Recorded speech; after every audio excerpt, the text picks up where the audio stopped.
कितना नाम जप, पता नहीं वो बात क्यों नहीं आती है हृदय में।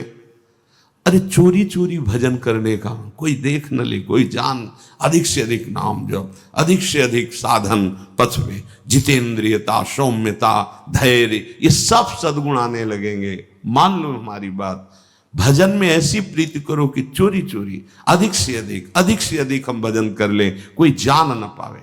अभ्यास में बड़ी सामर्थ्य है प्यारे, बड़ी सामर्थ्य है। कैसी भी परिस्थिति हो, अभ्यास। पूज्य श्री राधा बाबा शरीर काम ने पालकी में बैठा लो, हमारी गिरिराज जी की परिक्रमा का नियम, चलो करो। वही गीता पृष्ठ में जो क्या गीता वाटिका वही भाव से गिरिराज जी विराजमान किए। वैसे महापुरुषों की दिनचर्या, वयो वृद्ध हैं श्री सनातन जी महाराज, ठाकुर जी मना करते मत आओ गिरिराज, नहीं, दिनचर्या सदगुरुदेव भगवान के वचन। वही साधु है जिसकी दिनचर्या एक रस, एक नियत टाइम पर होती है। कभी भी उसको देखो, उसका टाइम। शरीर अस्वस्थ है, बुखार है, कुछ भी है, वो अपनी जगह हुआ भजन कर रहा है।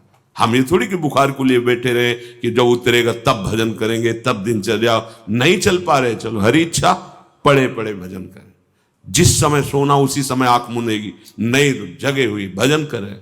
चतुराशी जी चल रही, सुधा निधि चल रही, गान कर रहे। हम अपने जीवन को व्यर्थ करने निकले, अपने समय को बर्बाद करने निकले। प्यारे समझ जाओ, बहुत बड़ा लाभ खो रहे हो यदि आप नींद का आदर करते हो, प्रमाद स्थिति करते हो। नहीं, 3 घंटे में पर्याप्त, 4 घंटे शिथिल साधक, 5 घंटे साधारण साधक, 6-7 घंटे जो संसारिक कार्यों में रत हैं साधु, 2-3 घंटे विश्राम, 24 घंटे में। अरे भजन सुख लेना है या तमोगुणी निद्रा सुख लेना है? सुनि सत्संग होत जी आलस, विषयीन संग विश्रामी। अब उन्हीं से बैठ करके प्रपंच की बातें करो, कितनी करते रहो बातें, कभी नींद नहीं, कभी कोई उनको नहीं लगेगा कि हमारे लिए कोई और दिनचर्या एकाद है। नाथ आप सबके हृदय के जानने वाले हो, ऐसा स्वभाव हमारा है कि आपके चरणारविंद को छोड़ करके जो आपसे विमुख विषयी पुरुष हैं, उनकी चाटुकारिता, उनकी गुलामी, निस्दिन करत गुलामी विमुखन की। अपने आराध्य देव के द्वारा की हुई व्यवस्था, जीवन भर उसी को केवल मानना है। किसी व्यक्ति के द्वारा जो कुछ हो रहा है, अगर मुझे अस्तित्व समझ में आता है तो कभी स्वीकार न करें। मेरी श्री जी तुम्हें निमित्त बना के लाए हैं, हम कभी तुमसे जय श्री राधे नहीं बोलेंगे कि अच्छा वही भगत जी है, नहीं, कभी नहीं। जीवन भर करते रहो, मेरी लाडली के द्वारा प्रेरित हो, हम यही मानेंगे, मेरी लाडली ही सब, अन्य नहीं मानेंगे। अन्य है क्या तुम्हारे पास? तुम हो कौन? प्रभु की सिवा तुम्हारी सत्ता ही नहीं है। अगर कोई सत्ता दिखाता है तो नहीं स्वीकृत करना चाहिए। अभिमानिन्ते न्यारे, भूत भविष्य लोक 14 में भये हुए हरि प्यारे। जीवन प्रभु को अर्पित है, होश में अच्छे से समझ लिया जाए। एकमात्र आराध्य देव का भरोसा नहीं तो श्री हरि चरण छाड़ विमुखन की निस्दिन करत गुलामी। आए थे परम पद प्राप्त करने और लग गए विषयी पुरुषों को रिझाने में, और कुछ चंद टुकड़े विषयों के, चंद सुख विषयों के बिक गए उनके हाथ। नहीं रिझवन भरतार के विषयीन हाथ बिकाए। बहुत सावधान, बहुत फिसलाने वाली भगवान की भ्रमात्मक माया है। पापी परम अधम अपराधी सब पतितन में नामी। सूरदास प्रभु अधम उदाहरण सुनिए श्रीपति स्वामी। मोशम कौन कुटिल खलकामी। प्रभु में बड़ा अपराध करने वाला, पाप करने वाला, सब पतितों में हूं, ये हृदय में आ जाए ना तो निष्पाप हो जाओगे, निरपराध हो जाओगे, महात्मा बन जाओगे। भगवान बड़े कृपालु हैं, किस क्षण वो तुम्हारी आध्यात्मिक उन्नति बढ़ा देंगे, पक्का निहाल कर देते। जब कभी वो जैसे दर्पण में चेहरा देखे तो कभी जब वो कृपा करके दर्पण दिखाते हैं हृदय में तो लोग नहीं नहीं नहीं, ये मेरा नहीं, ये तो केवल आपका कृपा प्रसाद, मैंने देखा है, अपने को देखा है, अपने को देख रहे हैं। बिल्कुल ऐसे चला रहे जैसे लगाम पकड़कर घोड़ों की भगवान बैठे हैं ना अर्जुन के, वैसे बिल्कुल। अगर वो छोड़ दें लगाम तो अभी अभी ऐसे खंडक में गिरा दे कि उठना मुश्किल हो जाए। एक एक कदम उनका दुलार प्यार और उनका शासन दिखाई देता है शरणागत भक्त को। पहले हमें ये मानना होगा कि हमारे जीवन की जो परम लाभ वृत्ति है वो भगवत प्राप्ति है। अभी कोई एकांतिक में ईश्वर संपन्न समाज प्रिय बड़े अधिकारी कहीं न कहीं हृदय की बात वो देखे और कहा मुझे हर समय भय लगा रहता है, मैं बस उस भय से निवृत्त होना चाहता हूं। और ऐसे पदों पे हैं जिससे समाज को बहुत बड़ा सुख और अधर्मियों को बड़ा दंड, अधिकार है उनका ऐसे। तब जो रोज कहते हैं वो बात सिद्ध नजर आती है। आप लोगों से तो सब मिलते हैं, आप किसी से मिलोगे ना तो वो तो मुस्कुराकर उनका वैभव देखकर आप कहोगे कि क्या सुखी है। और क्या प्रश्न होते हैं, भय। जब तक हरि शरणम ये नहीं तब तक शास्त्र कहता है तुम निर्भय नहीं हो सकते, तुम निश्चिंत नहीं हो सकते, तुम निशोक नहीं हो सकते, निशंक नहीं हो सकते, तुम्हारे संशयों का नाश नहीं हो सकता, तुम्हारी विपरीत धारणा मिट नहीं सकती। तो सुखी कहा, अशांतस्य कुतः सुखम। मान लो बहुत पढ़ाई पढ़कर उन स्थितियों पर पहुंचे होंगे, बहुत मेहनत, बहुत वैभव, बहुत बड़ा पद, लेकिन भय मुक्त नहीं। ब्रह्मा भी परमेष्ठी पद है, देवराजेंद्र त्रिभुवन पद है। आप परम पद के मार्ग में चले हो जहां निर्भय, निश्चिंत, निशोक, निशंक, कोई संशय नहीं, कोई विपरीत भावना नहीं, हर समय परमानंद। तुम्हारा ये मानव देह पाप कमाने के लिए तो है नहीं, व्यर्थ में इसको मत खोइए। हमारा ये धर्म है, हमारा ये कर्तव्य है। धर्म निर्भय करता है, कर्तव्य तुम्हें निश्चिंत कर देता है। अगर जो करना चाहिए वो किए हो तो तुम निश्चिंत होगे, बेपरवाह होगे। तो लगा कि तुम्हें जो करना चाहिए वो नहीं किया, इसीलिए तुम चिंतित हो। अभी मानव जीवन का जो परम धर्म है, परम कर्तव्य है, उसे नहीं समझ पाए। अगर नाम जप करते हुए सब भगवत सेवा की भावना से प्रभु को समर्पित कर दो, अभी निश्चिंतता आ जाएगी, अभी डर समाप्त हो जाएगा। सबके हृदय में डर है, देख लो, कहने की बात नहीं है। वो एक दूसरे डरते हैं, क्या तू डर रहा है इसीलिए क्रोध को धारण किए हुए है। जो बलवान होता है, निडर होता है, मुस्कुरा के निकल जाता है। क्षमावान बलवान होता है, क्रोधी क्रोधी नहीं। हाँ, निष्कामी बलवान होता है, कामी नहीं। पक्का तुम्हारा जीवन पाप कमाने के लिए नहीं है। तुम पाप को पाप देख ही नहीं पाते हो जब तुम्हारी धन पे महत्व बुद्धि होती है या अन्य अन्य अन्य। मान लो ये सत्संग है, ये जीवन को व्यर्थ मत खोइए। बहुत बड़े विद्वान हैं धुंधकारी के पिता आत्मदेव, लेकिन पुत्र की कामना व्यथित किए हुए थी। पूरा प्रकरण है, हम केवल अंतिम प्रकरण उसका वो अधर्माचरण देख देख कर, पापाचरण देख कर उनको बहुत पश्चाताप हुआ कि जो हमें महात्मा मिले थे, यदि उनसे मैं भगवत मार्ग की शिक्षा ले लेता, पुत्र प्राप्ति का ना हट करता, तो आज मैं दुर्दशा को न प्राप्त होता। अब गोकर्ण जी से कहा कि बेटा मैं क्या कर सकता हूं, अब मेरी अंतिम समय की श्वासें बची जितनी, कैसे मुझे भगवान मिल सकते। मैं जान गया, मुझे वैराग्य हो रहा है संसार से। तब उन्होंने कहा था, धर्मम भजस्व सततम त्यज लोक धर्मान, सेवन सदा साधु पुरुषन, जहि काम तृष्णाम, अन्यस्य गुण दोष चिंतन मासु मुक्त्वा सेवा कथा रसमहो नितराम पिबत्वम। हे पिताश्री गोकर्ण जी ने कहा, धर्मम भजस्व सततम, सतत धर्म का भजन करना चाहिए। तो मानो आत्मदेव जी ने कहा, जीवन भर यही किया है पर मुझे शांति तो नहीं मिली ना। तो बोले, त्यज लोक धर्मान, लोक धर्मों का पालन करने से परम धर्म की प्राप्ति होती है। अगर नहीं हुआ तो लोक धर्म में कहीं चूक हो गई आपकी। ये जितने लोक धर्म है इनकी पूर्णता है भगवत चरणारविंद की प्रीति।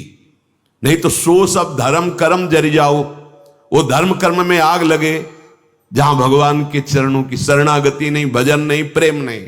जहां न राम पद पंकज भाऊ, सो सब धर्म कर्म जरि जाओ।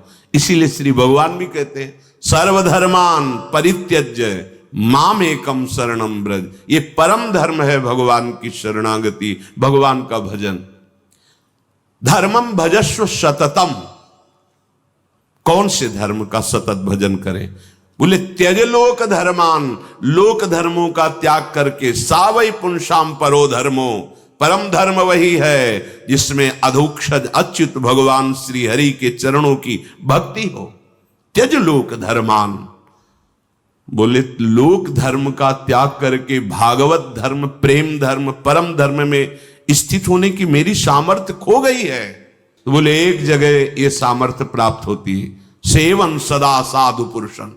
जाओ और भगवत प्रेमी महात्मा के चरणों का आश्रय लेकर उसकी सेवा करो और उनके वचनों पे चलो। पर ध्यान रहे, महत्संगस्त दुर्लभ हो, दुर्लभ है, अगर मिल भी जाए तो दुर्गमो। उनकी कृपा प्राप्त करना बड़ा कठिन होता है, क्योंकि हमारी मानसिक बुद्धि होती है और मानसिक बुद्धि से हम उनको तौलते हैं। गुणातीत स्थिति को समझना गुणातीत होने पर ही आएगा।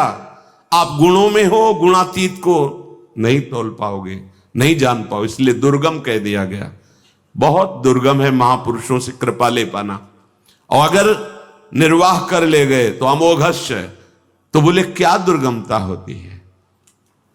उनकी चरणारविंद में अपने आप को हम समर्पित करते हैं तो हमें वो अमोघस्य स्थिति तक पहुंचने में क्या दुर्गमता। तो जय काम तृष्णाम, सुने हुए भोगों की कामना भोगने के लिए, भोगे हुए भोगों को भोगने की इच्छा तृष्णा, ये काम कामना वासना मनते करियति दूर। इनका मूल है मद मान अभिमान। गुरुपद पंकज सेवा तीसरी भक्ति अमान। महापुरुषों के पास मान रहित होकर रहे। अगर मान रखोगे तो बहुत हानि हो जाएगी, चाहे जितने वर्ष रहो लाभ नहीं ले पाओगे। बछड़ा बनने पर पिन्हाएगी गाय और दुग्ध पान करोगे। अगर बछड़ा नहीं बनोगे तो है पूरे शरीर में दुग्ध, पर पिन्हाएगी नहीं। बच्चा मान रहित होता है, मां डांटे तो भी मां की तरफ ही भागेगा, किसी अन्य की तरफ नहीं। छोटा बच्चा मां थप्पड़ मारे तो लिपटेगा वो मां की ही। ऐसे ऐसे सदगुरु, ऐसे भगवत प्रेमी महात्माओं का संग। जहि काम तृष्णाम और अन्यस्य दोष गुण चिंतन मासु मुक्त्वा। दूसरे के गुण दोषों का चिंतन कथन श्रवण त्याग दो। अगर ये नहीं त्यागा तो साधु समागम का लाभ नहीं मिल पाएगा। अन्यस्य दोष गुण चिंतन मास मुक्त्वा सेवा कथा रसमहो नितराम पिबत्वम। निरंतर भगवत सेवा, निरंतर भगवत गुण की। गोकर्ण जी ने अपने पिता को, हम अपने मानव जीवन को खो रहे हैं। बढ़िया मकान बना लिया, माना 50 करोड़ का तुम्हारा मकान बन गया, बड़ा सम्मान तुम्हारा देश विदेश में है, लोग तुम्हें आदर देते हैं, ठीक है, ये इस देश का है। अब तुम्हारा जहां जाना है वहां का वीजा नहीं बना है, पास नहीं। जहां जाना है वहां के खर्चा के लिए संपत्ति नहीं, सब यहीं रह गई। चलो, अब भय शोक जन्म मृत्यु, इनसे तो तुम्हारा बैंक बैलेंस नहीं छुड़ा पाया। अब भोगो, जो शुभ अशुभ कर्म उनको भोगो।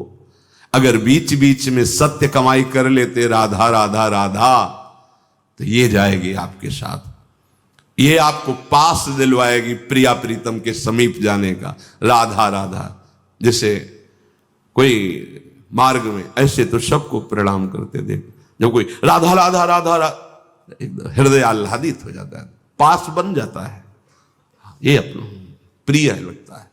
जाके मुख से धोखे निकसत राम, ताके पग की पग तली मोरे तन की चा। भगवन नाम, भगवत चरणारविंदाश्रय, जीवन बिल्कुल व्यर्थ खो रहे हो यदि ये नहीं है। मान लो अभी तुम्हारा अभिमान, तुम्हारा ये सब वैभव धूल धूसरित कर देगा काल, एक झटके में मिट्टी में मिला देगा। तुम्हारे साथ चलने के लिए केवल नाम है, केवल भगवद आश्रय है। बहुत अमूल्य है तुम्हारा जीवन, प्रत्येक क्षण का सच्चा इस्तेमाल करो।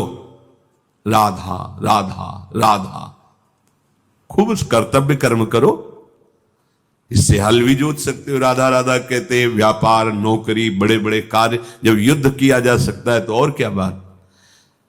इससे तुम्हें भगवत प्राप्ति हो जाएगी, जो मानव जीवन का परम चरम लक्ष्य है। संसार में जो हम इंद्रिय भोगों में विचरण करते हुए पाप कमा रहे हैं, उसका आंतरिक भाव है कि सुख मिलेगा, शांति मिलेगी, मस्ती आएगी। किसी एक को मिली तो बताना, मूर्खों की बात अलग है। अरे जब वो नाली में पड़ा, अपने को परम पद मान रहा है, तो ऐसे पुरुषों की तो बात अलग है। मदिरा पिए ऐसे, वो अलग बात है।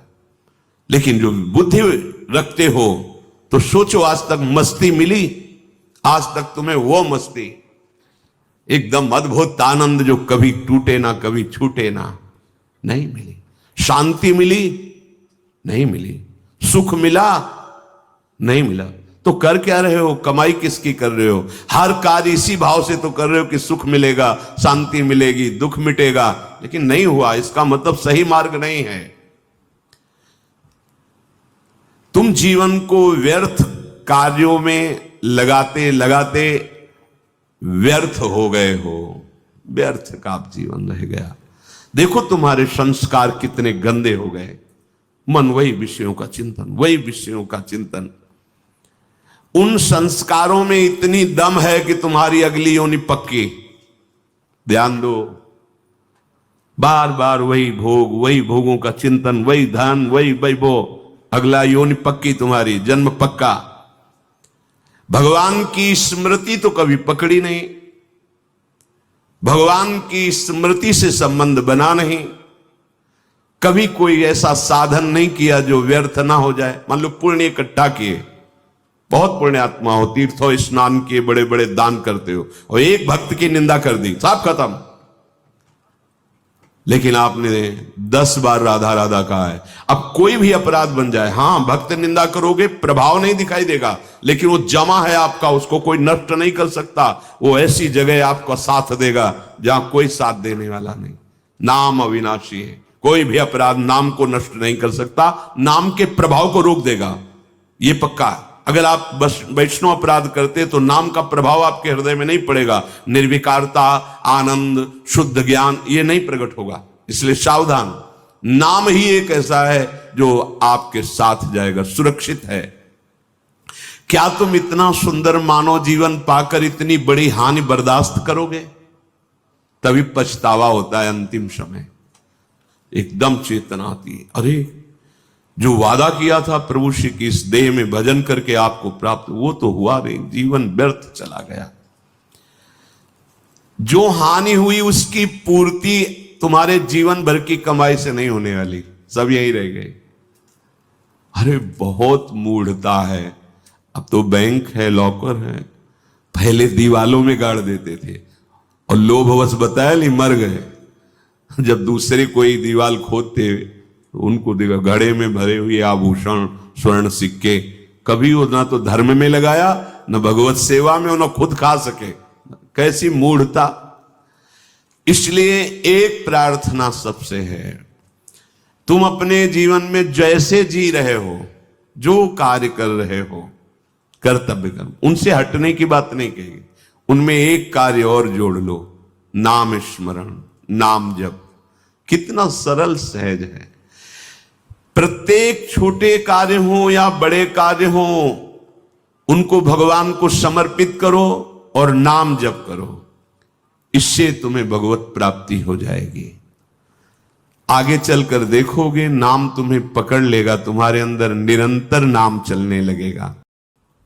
जिनका उदाहरण दिया गया वो गृहस्थ ही थी, ब्रजगोपी। यथा ब्रज गोपी का नाम, उनके पति थे, पुत्र, परिवार, सब सेवा।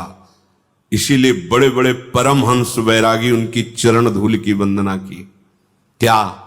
कृष्ण प्रीति। गोपीजन। ये आप लोग जो कह देते हैं हम गृहस्थ हैं, ऐसा ऐसा, कितना कार्य है। अब आपको धान कूटना पड़ता है क्या? चक्की चलानी पड़ती है क्या हाथ की? आपको क्या, ना आपके पास गौशाला है कि आप स्वयं गौओं की सेवा करके दुग्ध, ये सब कार्य गोपीजन करती थी। पूरे घर को लीपना पोतना, सब कार्य करना, पति पुत्र आदि सबकी सेवा और चित्तवृत्ति भगवान में। और ऐसी स्थिति कि बड़े बड़े परमहंस गोपी चरण वंदन। कौन है त्रिभुवन में जो गोपी चरण वंदना न करता? कौन ऐसा है? ये भ्रम छोड़ दीजिए कि हम गृहस्थ में तो हमें अध्यात्म की ऊंचाई पर चढ़ने का अधिकार नहीं, या हम चढ़ नहीं सकते। गोपीजन उद्धव जी से कहती है, उद्धव तुम्हारे नयन अधूरे। वाये क्या थे? गोपीजनों को पूर्ण करने के लिए कि हमारे श्री कृष्ण परब्रह्म परमात्म तत्व हैं, ये गोपीजन नहीं जानती। जाके उपदेश करूंगा, गोपीजन निहाल हो जाएंगे, उनका रोना बंद हो जाएगा, हमारे प्रभु के आंसू बंद हो जाएंगे। बड़े गर्व से आए थे। और जब गोपीजनों से बात की तो गोपीजन उद्धव जी को क्या कहते, आए हो तो जान लो कि तुम अभी अधूरे हो। उनको लगा बृहस्पति शिष्य अधूरा कैसे? गोपीजन के तुम अधूरे हो, तुम हमें उपदेश देने आए हो। सुनो, स्थिति किसे कहते हैं? तुम स्थिति बता, तुम समझते हो गोपीजनों के हृदय में हम स्थिति पैदा कर देंगे आत्मज्ञान प्रकट करके। तो उद्धव तुम्हारे नैन अधूरे, तुम्हारे नैन अधूरे, पहुंची न पावत मोह उर्मा। कैसे जानोगी स्थिति? तुम्हारे नेत्रों की क्षमता ही नहीं कि हमारे उस हृदय देश में प्रवेश करें जिनको तुम परब्रह्म समझाने आए हो। वो हर समय आसक्त चित्त होकर हमारे हृदय रूपी भवन पे खेल रहे हैं। तुम्हारे नेत्र पहुंच पा रहे हैं? पहुंची न पावत मोह उर्मा, जहां बसत श्याम नित रूरे। उधो तुम्हारे नैन अधूरे। तुम समझते होगे कि हम वियोग के आंसू बहा रहे हैं, तो श्री कृष्ण मथुरा में हमारे हैं, नेत्र नहीं तुम्हारे, जो हमारे हृदय मंदिर में खेल रहे हैं, उनको तुमने देखा? छीन नहीं छाड़त उर मंदिर को, समुझ परम निज धाम। लीला करत विचित्र विविध विधि, पूरित प्रेम ललाम। मेरे हृदय रूपी वृंदावन को कभी नहीं छोड़ते मेरे लालजू। वो विचित्र विचित्र लीला करते रहते हैं। एक क्षण के लिए कभी हमारा वियोग नहीं हुआ प्रीतम श्री कृष्ण से। उद्धव जी से कह रही, जहां मेरे प्रीतम लीला कर रहे हैं वहां तुम्हारी क्या बात है?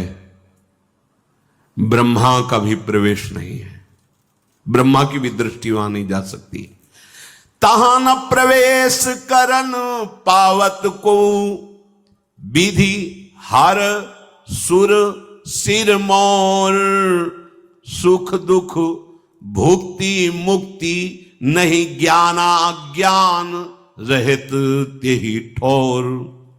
उद्धव हमारी हृदय की स्थिति जहां है वहां तुम्हारी क्या बात है कि प्रवेश कर जाओ ब्रह्मा जी की और यहां तक कि भगवान शंकर की हुई, और देवता फिर क्या। ना सुख की, ना दुख की, ना भोग की, ना मोक्ष की, ना ज्ञान की, ना अज्ञान की, किसी की ताकत नहीं। वहां प्रवेश कर जाए जहां मेरे लाल जो मेरे हृदय मंदिर में खेल रहे हैं, हृदय वृंदावन में खेल रहे हैं।